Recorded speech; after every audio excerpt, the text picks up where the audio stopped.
ನಮಸ್ತೆ, ನನ್ನ ಹೆಸರು ಧನುಷ್ ಪೂಜಾರ್ ಅಂತ. ಯೂನಿವರ್ಸಿಟಿ ಲಾ ಕಾಲೇಜಲ್ಲಿ 4th ಇಯರ್ LLB ಓದ್ತಾ ಇದ್ದೀನಿ. ಸರ್, ನನ್ನ ಪ್ರಶ್ನೆ ಏನಂದರೆ, ಈಗ ಅಟ್ ಪ್ರೆಸೆಂಟ್ ನಿಮ್ಮನ್ನ ಕಾರ್ಯಾಧ್ಯಕ್ಷರು ಮಾಡೋದಕ್ಕೋಸ್ಕರ ಡಿ ಕೆ ಶಿವಕುಮಾರ್ ಓಡಾಡ್ತಾ ಇದ್ದಾರೆ. ಅದಕ್ಕೆ ಅಡ್ಗಲಾಗಿ ಸತೀಶ್ ಜಾರಕಿಹೊಳಿ ಅವರು ನಿಂತಿದ್ದಾರೆ ಅನ್ನೋ ಸುದ್ದಿ. ಬಹುಶಃ ಜಾರಕಿಹೊಳಿ ಕುಟುಂಬಕ್ಕೂ ಮತ್ತು ಇನ್ನುಳಿದ ಲಿಂಗಾಯತ ಮುಖಂಡರಿಗೂ ಆ ಬೆಳಗಾವಿ ರಾಜಕೀಯದಲ್ಲಿ ಅಸ್ತಿತ್ವದ ಪ್ರಶ್ನೆ ಎದ್ದಾಗ ಈ ರೀತಿ ಸಮಸ್ಯೆಗಳು ಉದ್ಭವ ಆಗುತ್ತೆ ಸರ್. ಇಡೀ ರಾಜ್ಯ ಮಟ್ಟದಲ್ಲಿ ಅಲ್ಲೋಲ ಕಲ್ಲೋಲ ಆಗುವಂಥ ಸುದ್ದಿಗಳು ಅಂದರೆ ಜಾರಕಿಹೊಳಿ ಫ್ಯಾಮಿಲಿ ಆ್ಯಂಡ್ ಅದರ್ಸ್ ಅನ್ನೋದೆಲ್ಲ ಜಾಸ್ತಿ ಆಗ್ತಾ ಇದೆ. ಅವ್ರು ಮೂವರು ಎಲ್ಲೇ ಇದ್ದರು, ಯಾವುದೇ ಪಾರ್ಟಿಯಲ್ಲಿದ್ದರೂ ಒಗ್ಗಟ್ಟಾಗಿರ್ತಾರೆ. ಇತರರನ್ನ ತಮ್ಮ ವಿರುದ್ಧವಾಗಿ ಹಾಕ್ಕೊಂಡು ಹೋರಾಡ್ತಾರೆ. ಅವರಿಗೆ ಬೆಲೆ ಇಲ್ಲ ಅಂದಾಗ ಬೇರೆಯವ್ರನ್ನ ಕೂಡ ತುಳಿಯೋದಕ್ಕೆ ನೋಡ್ತಾರೆ ಅನ್ನೋದು. ಜಾರಕಿಹೊಳಿ ಕಾಟ ನಿಮಗೆ ಬಿಜೆಪಿ ಇದ್ದಾಗೂ ತಪ್ಪಲಿಲ್ಲ, ಕಾಂಗ್ರೆಸ್ಸಿಗೆ ಬಂದ್ಮೇಲೆ ತಪ್ಪಲಿಲ್ಲ. ಸುತ್ತ ಹಾಕಿ ಪ್ರಶ್ನೆಗಳಿಗೆ ಕೇಳಿದ್ರೆ ಅಲ್ಲ, ಅದಕ್ಕೆ ನಾ ಕೇಳಿದೆ, ಜಾರಕಿಹೊಳಿ ಕಾಟ ನಿಮಗೆ ಬಿಜೆಪಿಲಿ ಇದ್ದಾಗಲೂ ತಪ್ಪಲಿಲ್ಲ, ಕಾಂಗ್ರೆಸ್ಸಿಗೆ ಬಂದ್ಮೇಲೆ ತಪ್ಪಲಿಲ್ಲ. ಏನು ಅದರ ಪ್ರಶ್ನೆ ಇಲ್ಲ. ಇದು ಊಹಾಪೋಹೆ, ಇದು ಗಾಳಿ ಸುದ್ದಿ. ಯಾವುದೇ ಥರದ ಸತೀಶ್ ಜಾರಕಿಹೊಳಿ ನನ್ನ ಮಧ್ಯದಲ್ಲಿ ಇರ್ತಕ್ಕಂಥದ್ದು ಯಾವುದೇ ಭಿನ್ನಾಭಿಪ್ರಾಯನೂ ಇಲ್ಲ. ನಂಬರ್ 1. ನಂಬರ್ 2, ಕಾರ್ಯಾಧ್ಯಕ್ಷ ಮಾಡಲಿಕ್ಕೆ ಡಿ ಕೆ ಶಿವಕುಮಾರ್ ಓಡಾಡ್ತಾ ಇದ್ದಾರೆ, ಅವರು ಅಡಚಣೆ ಮಾಡ್ತಾ ಇದ್ದಾರೆ, ತೊಂದರೆ ಕೊಡ್ತಾ ಇದ್ದಾರೆ ಅಂತಕ್ಕಂಥದ್ದು 100ಕ್ಕೆ 100 ಸುಳ್ಳು ಸುದ್ದಿ. ಇವತ್ತಿಗೂ ಕೂಡ ಡಿ ಕೆ ಶಿವಕುಮಾರ್ ಅವರಾಗಲಿ, ಸಿದ್ದರಾಮಯ್ಯನವರಾಗಲಿ, ಅಥವಾ ರಾಜ್ಯದ ಮತ್ತು ರಾಷ್ಟ್ರೀಯ ನಾಯಕರು ಯಾರು ಕೂಡ ಇದ್ರದ್ದು ಕಾರ್ಯಾಧ್ಯಕ್ಷರ ಬಗ್ಗೆ ಆಗಲಿ ಮತ್ತು ಆಫೀಸ್ ಬೇರರ ಬಗ್ಗೆ ಎಲ್ಲಿನೂ ಕೂಡ ಚರ್ಚೆನೂ ಆಗಿಲ್ಲ. ನನ್ನ ಬಗ್ಗೆ ಕನ್ಸಲ್ಟು ಯಾರೂ ಮಾಡಿಲ್ಲ. ಬೆಂಕಿ ಇಲ್ದಲ್ಲೇ ಹೊಗೆ ಆಡುತ್ತೆ. ಹೊಗೆ ಒಂದೊಂದು ಸಲ ಬಿದಿರು ತಿಕ್ಕಿದಾಗೂ ಹೇಳುತ್ತೆ, ಬೆಂಕಿ ಇರಲ್ಲ. ಭಾಳಷ್ಟು ಸಲ ಬೆಂಕಿ ಇದ್ದಾಗಲೇ ಸಲ ಆಡೋದು, ಎಲ್ಲ ಅಪರೂಪಕ್ಕೆ ಮಾತ್ರ ಹಿಂಗಾಗುತ್ತೆ. ಅಲ್ಲ, ನಾವು ಉಳಿದಿದ್ದೆ ಲಕ್ಷ್ಮಣ ಸಾವ್ರೆ, ಬೆಳಗಾವಿ ಜಿಲ್ಲೆ ಪಾಲಿಟಿಕ್ಸಿಗೆ ಬಂದರೆ ಅಲ್ಲಿ ಲಿಂಗಾಯತ ವರ್ಸಸ್ ಅದರ್ಸ್ ಅನ್ನೋ ಪಾಲಿಟಿಕ್ಸ್ ಇದೆ. ಆ ಪಾಲಿಟಿಕ್ಸ್ ಪಕ್ಷಗಳಿಗೆ ಮೀರಿದ್ದು. ನೋಡಿ, ಜಾತಿ ಅಂತ ಬಂದರೆ ನೀವೆಲ್ಲ ಪಕ್ಷದವ್ರು ಒಂದಾಗ್ಬಿಡ್ತೀರಿ. ಅಲ್ಲಿ ಲಿಂಗಾಯತ ವರ್ಸಸ್ ಅದರ್ಸ್ ಅಂದ್ರೆ ಸ್ಪೆಷಲಿ ಅದರಲ್ಲಿ ಜಾರಕಿಹೊಳಿ ಫ್ಯಾಮಿಲಿಗೆ, ವಾಲ್ಮೀಕಿ ಹಾಗೇನಿಲ್ಲ. ನನ್ನ ಮೇಲೆ ಆಣೆ ಇಟ್ಟಳು. ಯಾವುದೇ ಕಾರಣಕ್ಕೂ ಆ ಥರದ ರಾಜಕಾರಣ ಇಲ್ಲ ಅಲ್ಲಿ.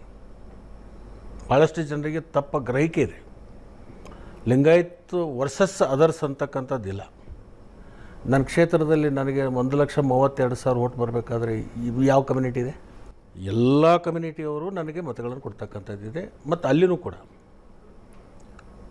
ಹಾಗಾದರೆ ಬಾಲಚಂದ್ರ ಜಾರಕಿಹೊಳಿ ಆಯ್ಕೆ ಆಗಬಾರ್ದು. ಅಲ್ಲಿ ST ಜನಾಂಗನೇ ಇಲ್ಲಲ್ಲ, ಮೇಜರ್ ಲಿಂಗಾಯತರಿದ್ದಾರೆ, ಮತ್ತು ಹೆಂಗೆ ಆಗ್ತಾರೆ ಅವರು ಆಯ್ಕೆ? ಜಾತಿ ಸಂಘರ್ಷ ಇಲ್ಲ, ಸುಮ್ಮನೆ ಅದೊಂದು ಚರ್ಚೆ ಮಾಡ್ತಾರೆ ಹೊರತಾಗಿ ವಾಸ್ತವಿಕವಾಗಿ ಯಾವುದೇ ಒಂದು ಜಾತಿ ಆಧಾರಿತವಾಗಿರ್ತಕ್ಕಂಥದ್ದಲ್ಲ. ಗುಂಪುಗಾರಿಕೆ ಇದೆ, ಇಲ್ಲ ಅಂತಿಲ್ಲ. ನಾನೇನು ಮುಚ್ಚಿ ಮರೆಯಲ್ಲ, ಗುಂಪುಗಾರಿಕೆ ಇದೆ. ನಮ್ಮಲ್ಲಿ ಕೋಆಪರೇಟಿವ್ ಫೀಲ್ಡ್ ಭಾಳ ಫಾಸ್ಟ್ ಇರೋದರಿಂದ ಮತ್ತು ಗಟ್ಟಿ ಇರೋದರಿಂದ ಅಲ್ಲೊಂದು ಸ್ವಲ್ಪ ಗುಂಪುಗಾರಿಕೆ ಇದೆ. ಪಕ್ಷಗಳ ಚೌಕಟ್ಟುಗಳನ್ನು ಮೀರಿ ಅಲ್ಲಿ ಕೋಆಪರೇಟಿವ್ ಫೀಲ್ಡ್ದಲ್ಲಿ ಮಾತ್ರ. ಹೌದು, ಪಕ್ಷದ ರಾಜಕಾರಣ ಬಂದಾಗ ಪಕ್ಷದಲ್ಲಿ ಎಲ್ಲರೂ ನಿಷ್ಠೆಯಿಂದ ಇರ್ತಾರೆ. ಆದರೆ ಕೋಆಪರೇಟಿವ್ ಮೂವ್ಮೆಂಟದ ಚುನಾವಣೆ ಬಂದಾಗ ಎಲ್ಲ ಪಕ್ಷದವರು ಒಂದೊಂದು ಕಡೆ ಇದ್ದಾರೆ. ಈಗ ರಮೇಶ್ ಜಾರಕಿಹೊಳಿ ಬಿಜೆಪಿಗೆ ಬಂದಿದ್ದು ನಿಮಗೆ ಲೈಕ್ ಇರಲಿಲ್ಲ, ನೀವು ಕಾಂಗ್ರೆಸ್ಸಿಗೆ ಬಂದಿದ್ದು ಸತೀಶ್ ಜಾರಕಿಹೊಳಿ ಅವ್ರಿಗೆ ಇಷ್ಟ ಇಲ್ಲ. Power centre, Belagavi power centre. ನೋಡಿ, ರಾಜಕಾರಣದಲ್ಲಿ ಎಲ್ಲರ ಜೊತೆಗೆ ಒಳ್ಳೇದಿರಬೇಕು ಅಂತಕ್ಕಂಥದ್ದು ಆದದ್ದಾದರೆ ರಾಮರಾಜ್ಯ ಇವತ್ತಿಗೂ ಇರ್ತಿತ್ತು. ಇವತ್ತಿನ ದಿನಮಾನಗಳು, ಇವತ್ತಿನ ಸಂದರ್ಭಗಳು, ಇವತ್ತಿನ ಸನ್ನಿವೇಶಗಳು ಬೇರೆ ಬೇರೆ ಇರೋದ್ರಿಂದ ಆ ಥರದ್ದು ಇರೋದು ಸಹಜವಾಗಿ. ಒಬ್ರಿಗೆ ಇಷ್ಟ ಇರುತ್ತೆ, ಒಬ್ರಿಗೆ ಇಷ್ಟ ಇರಲ್ಲ. ಒಬ್ಬರಿಗೆ ಒಳ್ಳೇದು ಅನ್ನಿಸ್ಬೋದು, ಇನ್ನೊಬ್ರಿಗೆ ಕೆಟ್ಟದ್ದು ಅನ್ನಿಸ್ಬೋದು, ಸ್ವಾಭಾವಿಕ. ಈಗ ಅಧಿಕಾರದಲ್ಲಿದ್ದ BJP 66 ಸ್ಥಾನಗಳಿಗೆ ಕುಸಿತು, ಅನೇಕ ಜನ ಕ್ಯಾಬಿನೆಟ್ ಮಿನಿಸ್ಟರ್ಸ್ ಸೋತರು. BJP ಈ ಸ್ಥಿತಿಗೆ ನೀವು ಕಾಂಗ್ರೆಸ್ನಲ್ಲಿ ನಿಂತ್ಕೊಂಡು ಯೋಚನೆ ಮಾಡಿದಾಗ ಏನು ಕಾರಣ ಅಂತ ಅನ್ಸುತ್ತೆ? ಅಲ್ಲಿ ಒಂದು ಗುಂಪುಗಾರಿಕೆ, ಎರಡನೇದ್ದು ಒಬ್ರನ್ನೊಬ್ರು ಕಂಡ್ರೆ ಆಗಲ್ಲ. ಒಬ್ರನ್ನೊಬ್ರು ಸೋಲಿಸ್ಬೇಕು, ಒಬ್ರನ್ನೊಬ್ರನ್ನ ಇಳಿಸ್ಬೇಕು. ಇವನು ಮುಂದೆ ಹೋಗ್ತಾ ಇದ್ದಾನೆ, ಇವನು ಹಿಂದೆ ತಳ್ಳಬೇಕು, ಇವನು ಹಿಂದೆ ತಳ್ಳಿದಾಗ ನಾನು ಮುಂದೆ ಹೋಗ್ಲಿಕ್ಕೆ ಅವಕಾಶ ಇದೆ ಅಂತಕ್ಕಂಥದ್ದು ಭಾಳಷ್ಟು ವಿಪರೀತವಾಗಿ ಅಲ್ಲಿ ಬೆಳೆದಳಿಕೆ ಆಗಿರೋದ್ರಿಂದ ಈ ಸ್ಥಿತಿಗೆ ಬಂದಿದೆ.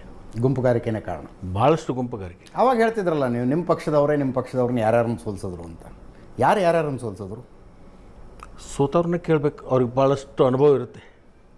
ಈಗ ನೀವು ಜಗದೀಶ್ ಶೆಟ್ಟರು ಕಾಂಗ್ರೆಸ್ಸಿಗೆ ಬಂದ್ರಿ, ನೀವು ಗೆದ್ರಿ, ಅವ್ರು ಸೋತರು. ಈಗ ನೀವು ಇಬ್ಬರು ಸೇರಿ BJPಯ ಮುಖಂಡರುಗಳನ್ನು ಕರ್ಕೊಂಡು ಹೋಗಿ ಕಾಂಗ್ರೆಸ್ನವ್ರಿಗೆ ಮೀಟ್ ಮಾಡಿಸ್ತಾ ಇದ್ರಿ. ಡಿ ಕೆ ಶಿವಕುಮಾರ್ಗೆ, ಸಿದ್ದರಾಮಯ್ಯ. ನಾವು ಯಾರನ್ನೂ ಕೂಡ ಒತ್ತಡ ಹಾಕಿ, ಇನ್ನೂ ಎಷ್ಟು ಜನ ಇದ್ದಾರೆ ಅಲ್ಲ, ಒತ್ತಡ ಹಾಕಿ ಪ್ರೆಷರ್ ಹಾಕಿ ಅಂತಿರ್ತಕ್ಕಂಥದ್ದು. ಯಾರು ನಮ್ಮನ್ನು ಸಂಪರ್ಕ ಮಾಡ್ತಾ ಇದ್ದಾರೆ, ಇಲ್ಲಿ ನಮಗೆ ಭವಿಷ್ಯ ಇಲ್ಲ, ನಮಗೆ ಅನ್ಯಾಯ ಆಗ್ತಾಯಿದೆ, ನಮ್ಮನ್ನು ತುಳಿತಾ ಇದ್ದಾರೆ, ರಾಜಕೀಯವಾಗಿ ನಮಗೆ ಬೆಂಬಲ ಸಿಗ್ತಾ ಇಲ್ಲ, ಮತ್ತು ಇಲ್ಲಿದ್ದರೆ ನಮಗೆ ಭವಿಷ್ಯ ಸಿಗಲ್ಲ ಅದಕ್ಕೆ ನಮ್ಮನಿಗೆ ಏನಾದರೆ ನೀವು ಕಾಂಗ್ರೆಸ್ಗೆ ನಾವು ಬರೋದಾದರೆ ನಮ್ಮನ್ನು ಕರ್ಕೊಂಡೋಗಿ ನೀವು ಭೇಟಿ ಮಾಡಿಸಿ ಅಲ್ಲಿ ಏನಾದರೂ ನಮಗೆ ಅವಕಾಶಗಳು ಸಿಗ್ತಾವೆ ಅನ್ನೋದು ಮೊದಲು ಫಸ್ಟ್ ಅವ್ರು ಬಂದ ಮೇಲೆ ಅವ್ರ ಸ್ಥಾನಮಾನ ಏನು ಕರ್ಕೊಂಡೋಗಿ ಮೋಸ ಮಾಡೋದಲ್ಲ. ಅವ್ರಿಗೆ ನಾಳೆ ಅವ್ರದ್ದು ಅಪೇಕ್ಷೆ ಏನಿದೆ ಆ ಅಪೇಕ್ಷೆ ಇಲ್ಲಿ ಈಡೇರಿಸ್ಲಿಕ್ಕೆ ಆಗುತ್ತಾ ಇಲ್ಲೋ ಅದ್ರ ಬಗ್ಗೆ ಕೂಲಂಕುಷವಾಗಿ ಚರ್ಚೆ ಮಾಡಿಕೊಂಡು ಪಕ್ಷದ ಮುಖಂಡರ ಜೊತೆಗೆ ಸಮಾಲೋಚನೆ ಮಾಡಿಕೊಂಡು ಸರಿ ಹೊಂದಿದ ಮೇಲೆ ಅವ್ರನ್ನ ಕರ್ಕೊಂಡೋಗಿ ನಾವು ಸೇರ್ಪಡೆ ಮಾಡಿಸೋಂಥ ಕೆಲಸ. ಎಷ್ಟು ಜನ ಕಾಂಟ್ಯಾಕ್ಟ್ ಮಾಡಿದ್ದಾರೆ ನಿಮ್ಮನ್ನು? ಇದು ನಿರಂತರ ಪ್ರಕ್ರಿಯೆ ಶುರು ಇರ್ತದೆ, ಓಕೆ, ಲಿಮಿಟ್ ಇರಲ್ಲ ಅದಕ್ಕೆ. ಯಾಕಂತಂದರೆ ಇದು ಪೆಟ್ರೋಲ್ ರೇಟು ಡೀಸೆಲ್ ರೇಟು ಹೆಂಗಿರ್ತಂಗೆ ಇದಕ್ಕೇನು ರೇಟು ಟೈಮು ಫಿಕ್ಸ್ ಇರಲ್ಲ. ಯಾರ್ಯಾರ ಅನುಭವ ಯಾವಾಗ ಅವ್ರಿಗೆ ರಿಯಲೈಸ್ ಆಗ್ತದೆ ಅವ್ರು ಬರ್ತಾರೆ, ಅವ್ರನ್ನ ಕರ್ಕೋತೀವಿ ಹೋಗ್ತೀವಿ. ಮತ್ತು ಕುಮಾರಸ್ವಾಮಿ ಅವ್ರು ಹೇಳ್ತಾರೆ 45 ಜನ ಕಾಂಗ್ರೆಸ್ MLA ಗಳ BJP ಹೋಗ್ತಾರೆ ಅಂತ. ಕುಮಾರಸ್ವಾಮಿ ಅವ್ರು ಹೇಳಿದ ಮೇಲೆ ನಗಬೇಕು, ಏನು ಮಾಡಬೇಕು ಅರ್ಥ ಆಗುತ್ತೆ. ಯಾರಾದ್ರೂ ರಾತ್ರಿ ಬಾವಿ ನೋಡಿ ಹಗಲಿ ಬೀಳ್ತಾರನ್ರಿ, ರಾತ್ರಿ ನೋಡಿದ ಬಾವಿ ಹಗಲಿ ಬೀಳ್ತಾರೆ. 136 ಜನ ಇಲ್ಲಿ ಶಾಸಕರು ಇದ್ಕೊಂಡು ಗಟ್ಟಿಯಾದ ಸರ್ಕಾರ ಇರುವುದರಿಂದ ಇದ್ದಾಗ ದಿಕ್ಕೆಟ್ಟು ಹೋಗಿದ್ದಾವೆ ಎರಡೂ ಪಾರ್ಟಿ. ಈಗ ಯಾರು ಬಿಟ್ಟು ಹೋಗ್ತಾರೆ ಅನುಭವದ ಪ್ರಕಾರ ಹೇಳಿ. ನೀವು ಒಬ್ಬರು ರಿಪೋರ್ಟರ್ ಅಂತ ಕೇಳೋದು ಬೇಡ, ನಿಮ್ಮ ಸ್ವಂತ ಅನುಭವದ ಬಗ್ಗೆ ನಿಮಗೆ ಅನಿಸುತ್ತಾ? ಅಲ್ಲ, ಅನುಭವದ ಪ್ರಕಾರ ಅನ್ಸೋದಿಲ್ಲ. ಅನುಭವದ ಪ್ರಕಾರ 136 ಜನ ನೀವೇ ತುಂಬಿ ತುಳುಕ್ತಿದ್ದೀರಿ. BJP ಅವರು JDS ನವ್ರು ಯಾಕೆ ಬರ್ತಾರೆ ಅಂತಲೂ ನಮ್ಮ ಅನುಭವ ಹೇಳುತ್ತೆ. ಹೌದ್ರಿ, ರಾಜಕಾರಣ ಆಯಿತು. ಈಗ ಅಲ್ಲಿ ಅವಕಾಶಗಳಿಲ್ಲ, ಇಲ್ಲಿ ಏನಾದರೂ ಅವಕಾಶ ಸಿಗ್ತದೆ ನನಗೂ ಜನಸೇವೆ ಮಾಡಬೇಕು ಅಂತ ಭಾವನೆ ಬಂದಾಗ ಇರೋರಿಗೆ ಅವಕಾಶ ಇಲ್ರಿ, ಅವ್ರನ್ನ ಕರ್ಕೊಂಡ್ಬಂದು ಏನು ಅವಕಾಶ ಕೊಡ್ತೀರಿ ನೀವು? ಅಲ್ಲಿ BJP ಮೇಲೆ ಇದ್ದಾಗ ಅಲ್ಲಿ ಬಂದು ಕರ್ಕೊಂಡು ನಾವು ನಿಲ್ಲಿಸ್ಲಿಕ್ಕೆ ಅಂತ ಅವಕಾಶ ಇದ್ದರೆ ಅಲ್ಲಿ ನಮ್ಮದು ಯಾರು ಕ್ಯಾಂಡಿಡೇಟ್ ಸರಿಯಾಗಿ ಇರಲಿದ್ರೆ ಹೊಸದಾಗಿ ಯಾರಾದರೂ ಒಳ್ಳೆ ಕ್ಯಾಂಡಿಡೇಟ್ ಬಂದ್ರೆ ನಿಲ್ಲಿಸ್ತೀವಿ, ನೀವು ಗೆಲ್ಲಿಸ್ತೀವಿ. ನಮ್ ಪ್ರಕಾರ ಇಲ್ಲಿಗೆ ಪಂಚಾಯ್ತಿ ಕ್ಲೋಸ್, ಕೇಳ್ಕತ್ತ ನಾಟಕ ಬಂದ್.